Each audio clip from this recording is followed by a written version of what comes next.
অনেকে রোজা রাখে কিন্তু নামাজ পড়ে না, তাদের সম্পর্কে কি বলবেন?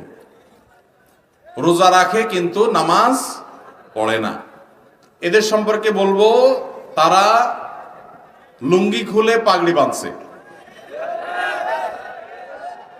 লুঙ্গি খুলে যদি কেউ পাগড়ি বাঁধে এই নিয়তে যে পাগড়ি বাঁধলে সওয়াব হবে, কিন্তু লুঙ্গি যে খুলে গেল সেটার জন্য কবিরা গুনাহ হবে, সেটার খবর তার। ঠিক একইভাবে রমজানের রোজা রাখলে সওয়াব হবে, ফরজ আদায় হবে, কিন্তু এর চাইতে বড় ফরজ হলো 5 ওয়াক্ত নামাজ।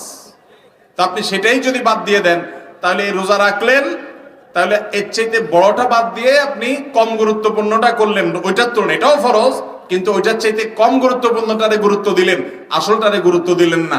আপনি পাগড়ি পরার গুরুত্ব বুঝলেন কিন্তু লুঙ্গি পরার গুরুত্বটা বুঝলেন না। আল্লাহ আমাদেরকে লুঙ্গি পরার গুরুত্ব বুঝার তৌফিক দান করুন, নামাজের গুরুত্ব বুঝার তৌফিক দান করুন। অনেক ভাই আছে নামাজের গুরুত্ব তাদের কাছে, কিন্তু উনি রোজা রাখে।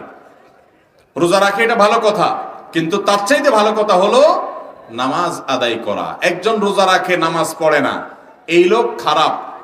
কিন্তু আরেকজন নামাজ পড়ে রোজা রাখে না, সেই লোকটা এই প্রথম লোকটার চাইতে কম খারাপ। কারণ হলো সে আসল সবচেয়ে বেশি জরুরিটা করে, নামাজটা পড়ে, রোজা রাখে না, সে খারাপ, একটা হারাম কাজ করে, ফরজ তরক করে। কিন্তু আরেকজন নামাজই পড়ে না, রোজা রাখে, এই লোকটা ওই লোকটার চাইতে অধম। আল্লাহ আমাদেরকে নামাজের গুরুত্ব বুঝার তৌফিক দান করুন।